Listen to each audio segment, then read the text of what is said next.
let's continue with our next example. So, I actually realized that in the last video that some people may not have been able to see the entire diagram, and if not, here it is. You can kind of see what's going on. So if you were yelling at me in the video to move my webcam, then there you go. And I apologize for that. But now let's continue on with the second set of examples. So consider the following class. Consider that we have a class called E, which stores a primitive integer and has a getter, a getter and a setter, and the constructor just receives the integer as a parameter. Okay, so very, very simple wrapper for an int data type. Okay, so now let's consider what we're doing here. So let's create another diagram here. So we're going to say that, so now I think I'll actually just, let's see, I'll put me up here. There we go. I'll shrink me down just a little bit. Okay, so let's now do what this code says. So we're going to create an instance of E, and it's going to point to a box with the value 42, the primitive 42. Okay, and now we're going to say that R of E points to an array of E objects. Okay, so there's going to be 10 of them, so we'll just create 10 lines. And as we know, all of these right now point to null. Okay, so I'm not going to keep that there. I'm just going to say that all of these slots, of course, by default, point to null. Okay, so now let's uncover this loop here. So now I'll break the line just so we can see it better. So we loop over the entire array, and we say R of E at I is equal to a new instance of E with the value I. So all of these now point to distinct E's with the value of the index. Okay, so I'm not going to write them all. I'm just going to say that this one is an E whose value is 0, this one is 1, this one is 2, this one is 3, so on and so forth. Okay, so what's important here is that these are all distinct E's. Okay, so very good. So now the question is it true that R of E at 2 is equal to R of E at 5? So we're saying, is this E in and of itself equal to the E that would be here? And of course, no, they're not, because those are completely distinct copies of E. Or rather, they are distinct E instances. Okay? Now the question is, do they have the same number? So if I say R of E at 2 dot get number, remember that just gets us the number, and then R of E at 5 dot get number, that would get us the 5. So remember that when we compare primitives, it'll just compare them based on value equality. So I'm sure we're all aware that 2 is not the same integer as 5, so we're going to say this is assert not equals as well. Okay, and as we expect, all the tests, or the tests, pass. So let's keep going. So we have another loop here, and we're saying for every element of the array, we're going to say R of E at I is equal to E. Okay, and yeah, so we're saying R of E at I is equal to E. So we're not actually, so I'm just erasing the array just because I want to make the point of what's going on here. 3, 4, 5, 6, 7, 8, 9, 10. So R of E at I now points to E. So every single element in this array is going to alias this E right here. Okay? Every single one is going to serve as an alias for this E. Okay?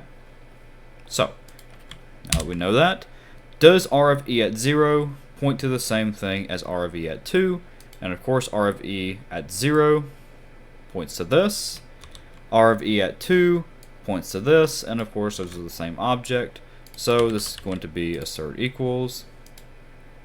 Let's run it and see. Very good. Now we're going to see if R of E at 0 dot get number is the same as R of E at 2 dot get number. So If we do r of e at 0 dot get number, we get 42.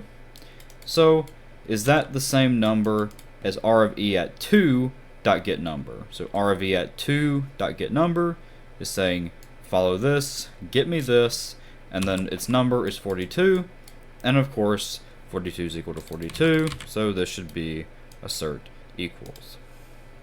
Okay, very good. So finally we have excuse me, we have one more thing that we're going to do. We're going to say r of e at 7 dot set number 102. So let's see, 1, 2, 3, or 0, 1, 2, 3, 4, 5, 6, 7. So that means this one. So we're saying set that e's number to be 102. So that e's number, remember, it's aliasing this one. So it's just going to change this to be 102. Okay?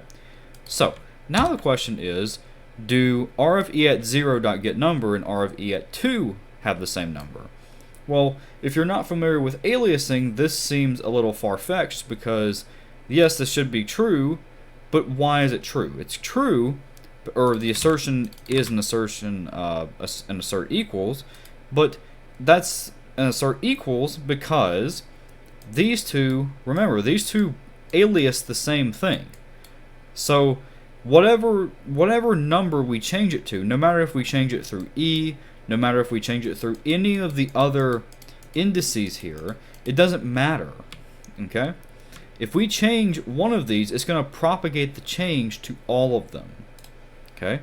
So this means that they are, that this is assert equals. So, but if we say, like, you know, r of e at 3 is equal to 102, this assertion is also going to pass because we changed it through all of them. And if we do e dot set number to be 4000, then if we do r of e at 9, then of course it should be 4000 as well. And we could check this for all of them. It doesn't matter. All of them would be 4000.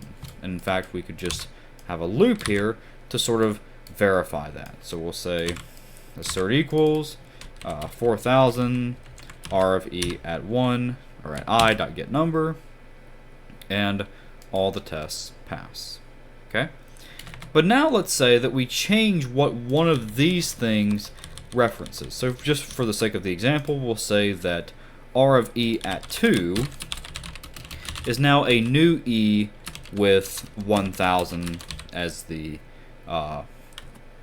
value of the thing at that e. So that means this one doesn't reference or doesn't alias the e object anymore. It references a separate one. So here, this would be the value 1000, so this is another e. So if we did assert something of r of e at 2 and r of e at 6, it doesn't matter. We could also say, is it the same thing as e? Well, of course, no, they're not, because this one now, r of e at 2 now points to this one. R of e at 6 still aliases the e from before, so this would be an assert not equals. Okay? And then, of course, r of e at 2 and e, are these the same thing? And I guess this should have been a lowercase e. But is this e the same thing as this e? Well, of course not, because they are just completely distinct objects. So, if we run this, all the tests pass, and we are done.